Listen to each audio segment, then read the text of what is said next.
अत्यंत महत्वपूर्ण बहुत सुंदर उदाहरण श्रील प्रभुपाद जी ने यहाँ प्रस्तुत किया। इतने बड़े बड़े समुद्र हैं, समुद्रों में अथाह जल राशि है, पानी है, और वो पानी भाप बन करके बादलों में जाता है। लगातार समुद्र उस जल को भाप बन करके प्रदान करते हैं बादलों को, और फिर बादल वर्षा के रूप में वो जल पृथ्वी पर देते हैं, जो जल नदियों में जाता है। नदियों में अपना कोई जल नहीं है वास्तविक रूप से।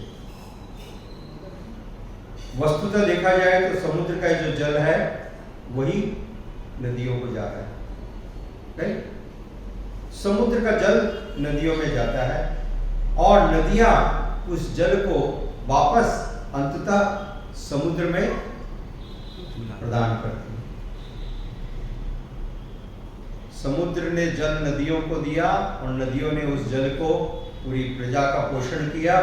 प्रजा का पोषण करने के पश्चात खुद के लिए नहीं रखा, वापस उसको समुद्र को लौटा दिया। इस उदाहरण को ध्यान से समझने का प्रयास कीजिए। जल समुद्र का था, समुद्र को वापस लौटाया और प्रजा की भलाई की। ठीक उसी प्रकार से वास्तविक रूप से सारा जो पृथ्वी में जितनी भी ऊर्जा है, जितना भी धन है, सारा वैभव है, सब भगवान का है। ईशावास्य इदं सर्वम, सब भगवान का है। जिस प्रकार से सारा जल समुद्र का है, उसी प्रकार से सारी ऊर्जा भगवान की है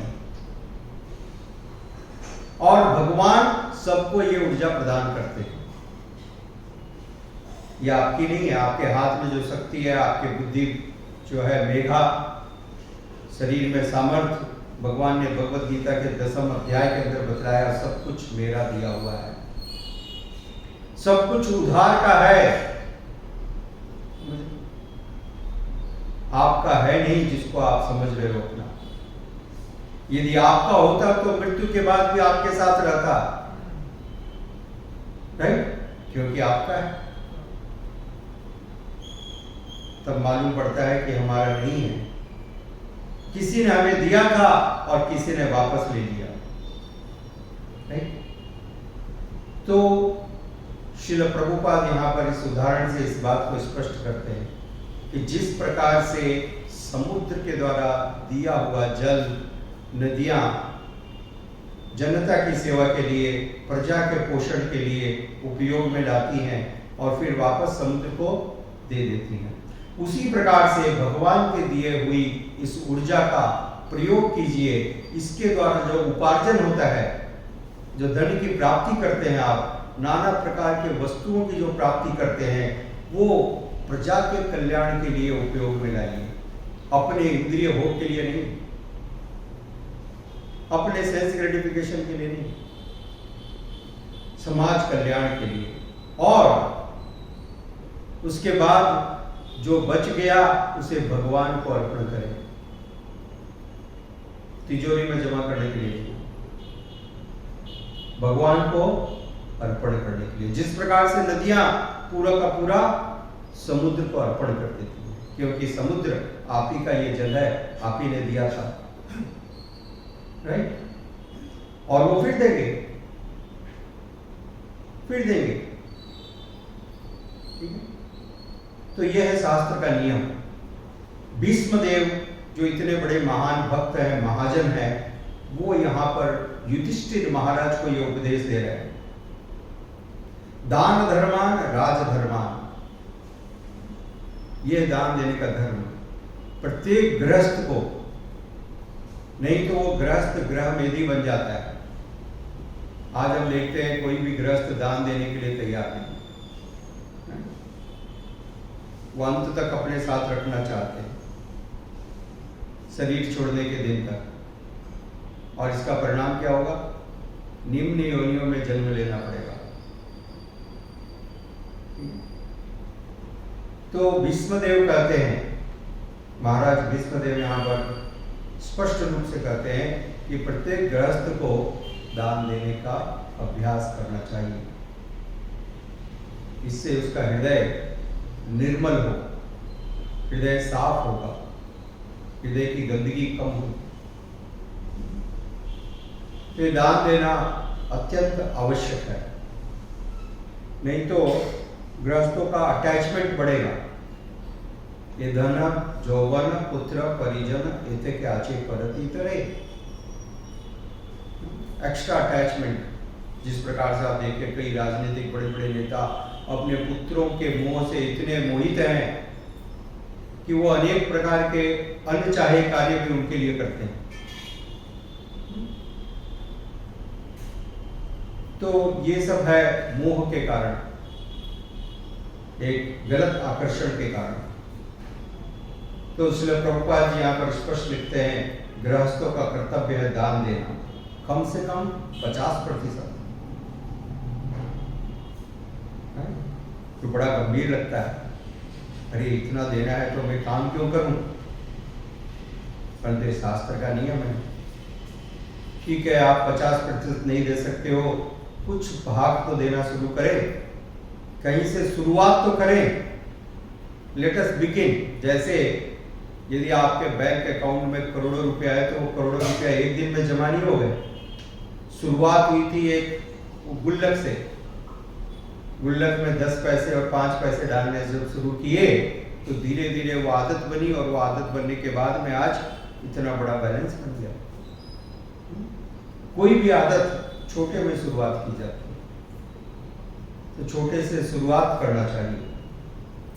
और श्री प्रभुपाद जी यहाँ लिखते हैं, ब्रह्मचारी को यज्ञ करना चाहिए। यज्ञ यानी भगवान की संतुष्टि के लिए किया गया कार्य। तथा जो लोग रिटायरमेंट ले चुके हैं, जैसा आजकल होता है, हम देखते हैं लोग रिटायरमेंट ले लिए, रिटायरमेंट लेके भी क्या कर रहे हैं, घर में बैठे हैं, सिर्फ सीरियल देख रहे हैं, व्हाट्सएप और फेसबुक के ऊपर समय को नष्ट कर रहे हैं। तो ये नहीं है रिटायरमेंट। रिटायरमेंट का अर्थ है तपस्या कीजिए। तपस्या का मतलब इंद्रिय भोग से दूर रहिए, नो मोर सेंस एंजॉयमेंट, भौतिक भोग को छोड़िए और भगवत भक्ति में पूरी तरह से निमग्न रहिए। अब आपके ऊपर इस भौतिक संसार की जिम्मेदारियां नहीं है ना, तो अधिक से अधिक समय भगवान की सेवा, भगवान की भक्ति में लगाइए। यह है वास्तविक रिटायरमेंट। यदि रिटायरमेंट लेके भी आप उसी कार्यों में लगे हुए हो घर में बैठ करके, तो where is the retirement? You are more and more attached. तो जो लोग रिटायरमेंट ले चुके हैं उन्हें तपस्या करनी चाहिए और साधना करनी चाहिए। हम करते हैं साधन भक्ति, राइट? तो साधना को बढ़ाना चाहिए और इस बात को स्पष्ट रूप से समझने की आवश्यकता है कि सारी शक्तियां, सभी प्रकार की शक्तियां भगवान की हैं। सब कुछ हमने भगवान से उद्धार प्राप्त किया है, ये हमारा नहीं। जब हिरण्यकशिपु राक्षसों के राजा ने प्रहलाद महाराज अपने पुत्र को पूछा, तुम्हारे अंदर इतनी शक्ति कैसे आई, ये साहस कैसे आया कि तुम मेरे सामने तर्क कर रहे हो? क्या तुम्हें भय नहीं है कि मैं तुम्हारी हत्या कर दूंगा? तो प्रहलाद महाराज ने बतलाया, मेरे पास शक्ति वहीं से आई जहां से आपके पास आ रही है। ऐसा सुनते ही उसे बड़ा क्रोध आ गया। क्या कहना चाहते हो? मेरी शक्ति मेरी नहीं है, ये मेरी भुजाएं हैं, मेरी शक्ति है, मैं इसका स्वामी हूं। प्रहलाद महाराज, नहीं, ये शक्ति आपकी नहीं है, ये भगवान के द्वारा प्रदत्त है, भगवान ने आपको दी है, आपकी नहीं।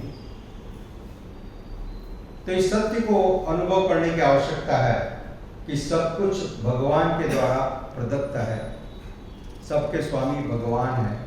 और जब हम भगवान के द्वारा प्रदत्त शक्ति के उपयोग से कुछ चीज का अर्जन करते हैं तो निश्चित रूप से उस पर अधिकार भगवान का है। जिस प्रकार से आपके फैक्ट्री में जो लेबर है वो लेबर कार्य करके फैक्ट्री के लिए कुछ प्रोडक्ट बनाता है, तो वो प्रोडक्ट फैक्ट्री के स्वामी का होता है, वो प्रोडक्ट उस व्यक्ति का नहीं हो जाता। ठीक है, क्यों? क्योंकि वास्तविक रूप से रिसोर्सेज स्वामी ने प्रदान किए हैं। ठीक उसी प्रकार से इस भौतिक संसार में सभी प्रकार के रिसोर्सेज भगवान प्रदान कर रहे हैं। अतः सभी वस्तुओं पर एकमात्र अधिकार उनका है, ये समझने की आवश्यकता है। इसलिए भगवान श्री कृष्ण भगवद गीता के 9वें अध्याय में कहते हैं, यत् करोसि यत् स्नासि यत् जुहोसि ददासि यत् तपस्यासि कौन्तेय तत् कुरुष्व मत् अर्पणम्। यत् करोसि, जो कुछ भी करते हो, यत् स्नासि यत् जुहोसि, जो भी आप छोड़ देते हो, ददासि यत्, जो भी आप दान देते हो, जो भी आप तपस्या करते हो, सब कुछ मेरी प्रसन्नता के लिए करो। तत्कुरुष्व मत् अर्पणम्, सब कुछ मेरे प्रति अर्पित करके करो। उस पर अपना श्रेय मत लो, मैंने इतना बड़ा किया, मैंने ये धर्मशाला खुलवाई, मैंने ये बना दिया, मैंने ये फलाना। लोग पंखे पर भी 3 पंखड़ियां हैं तो तीनों के ऊपर नाम अलग अलग लिखवाते हैं। सेठ सुन्नालाल जी, उनके पुत्र धन्नालाल जी, उनके पुत्र मुन्नालाल जी, कोई जगह नहीं छोड़ते, इतनी सी भी जगह सबको दिखाई देवे, मैंने पंखा दिया है और बीच में मेरी पत्नी का नाम है। ठीक है, लिखवाइए, कोई गलत नहीं है, परंतु इस बात को समझिए पहले कि सब कुछ भगवान के द्वारा प्रदत्त है। Everything has been supplied by him and he is the real and original proprietor. तब हम गृहस्थ बनते हैं, नहीं तो ग्रह मेधी बनेंगे। विष्णुदेव जी आगे समझाते हैं, हमारी ऊर्जा को भगवान की सेवा में लगाना चाहिए और यही तरीका है उदार की वस्तु को इस्तेमाल करने का। राजा को उदार एवं दानी बनना चाहिए। यह नहीं है कि पूरी प्रजा से नाना प्रकार के कर को हासिल करके प्राप्त करके इंद्रिय भोग में डूबा है। श्रील प्रभुपाद एक बहुत ही महत्वपूर्ण सूचना यहाँ पर देते हैं, चेतावनी देते हैं कि वास्तविक रूप से भगवत गीता के अनुसार समाज के 3 नेतागण, पहला नेता होता है पिता, पहला नेता है पिता, दूसरा नेता है गुरु और तीसरा नेता है राजा। परंतु ये 3 का एक प्रमुख कर्तव्य है, रिस्पॉन्सिबिलिटी। आजकल सब कोई अपने अधिकार की बात करते हैं, परंतु रिस्पॉन्सिबिलिटी की बात कोई नहीं करता है। परंतु भगवत गीता हमको रिस्पॉन्सिबिलिटी के बारे में बताती है। इन तीनों का सबसे प्रमुख रिस्पॉन्सिबिलिटी है कि अपने ऊपर निर्भर लोगों को इस जन्म मृत्यु के चक्र से बाहर निकाले। जन्म मृत्यु जरा व्याधि दुख दोषानुदर्शनम, ये रिस्पॉन्सिबिलिटी है।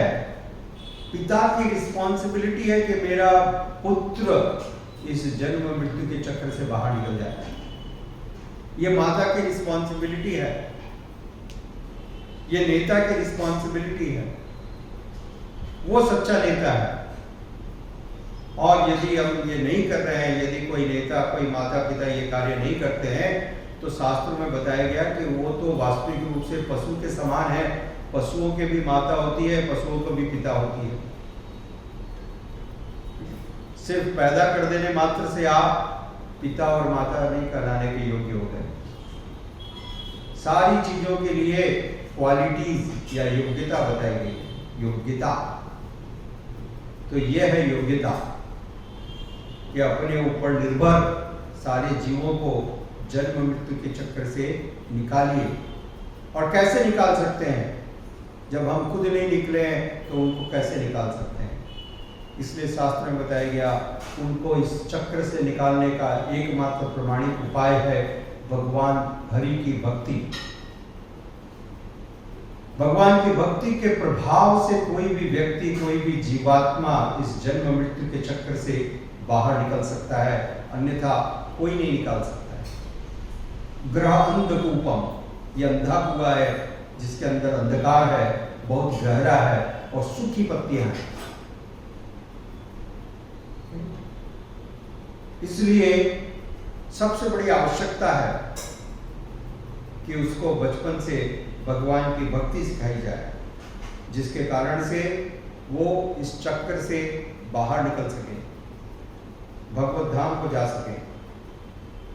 और राजा का कर्तव्य है कि जिस व्यक्ति के साथ जैसे व्यवहार की आवश्यकता है वैसा व्यवहार करे। जिस प्रकार से कोई दुष्ट बच्चा होता है, दुष्ट बच्चे को जो कक्षा में जो टीचर है वो कभी कभी आवश्यकता पड़ने पर दंड देता है, कॉर्पोरल पनिशमेंट देता है, शारीरिक दंड भी देता है, पिटाई करते हैं, खड़ा कर देते हैं, धूप में भेज देते हैं, मुर्गा बना देते हैं, राइट? शायद आपको बनाया गया हो। तो ऐसा इसलिए नहीं करता कि टीचर को उससे दुश्मनी है, टीचर उसको सुधारना चाहते हैं,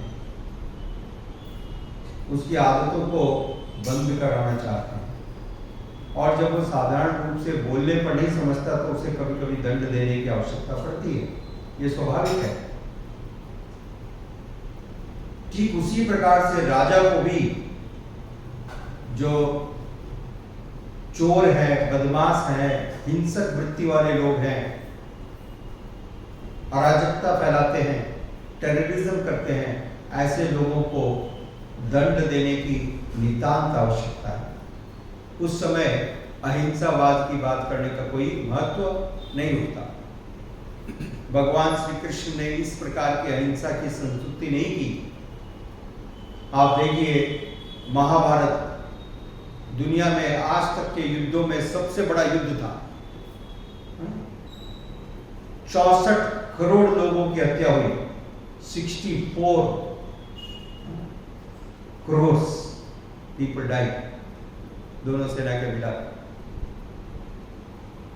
इतनी बड़ी जनसंख्या चली गई,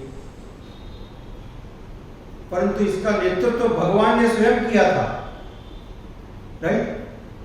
it was under his guidance. और उसको अहिंसा नहीं कहा गया, उसको धर्म युद्ध कहा गया। यह है धर्म युद्ध, धर्म युद्ध, दिस इज नॉट हिंसा, हिंसा नहीं है, धर्म युद्ध। तो जब आवश्यकता पड़ती है इस प्रकार से शिक्षा देने की,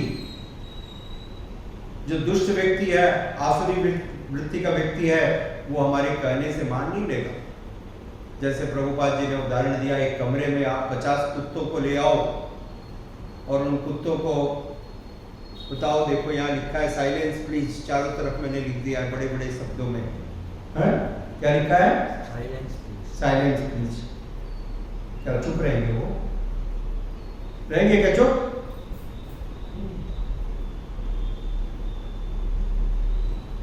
एक बार एक राजा ने घोषणा की,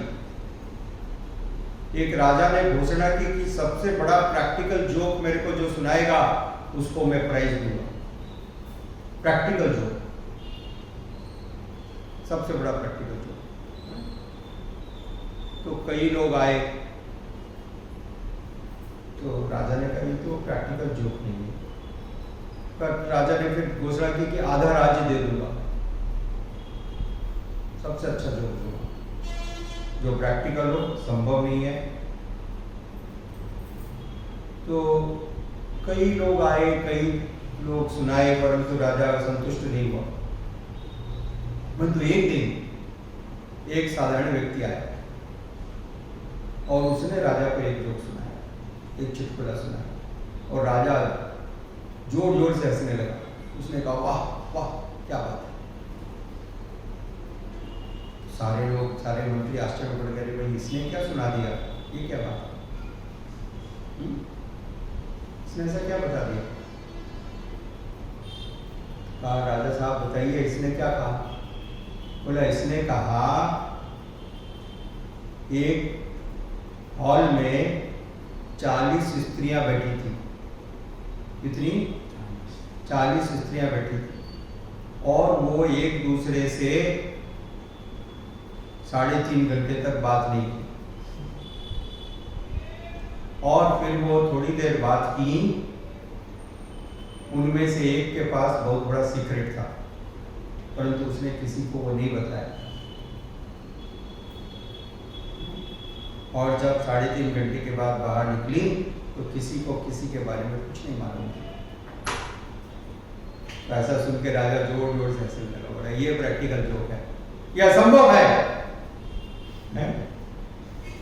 सब कुछ संभव हो सकता है, ये संभव नहीं हो सकता। ठीक है, तो ऐसी बात है। वास्तविक रूप से हमको अपनी सारी ऊर्जा को भगवान की सेवा के लिए,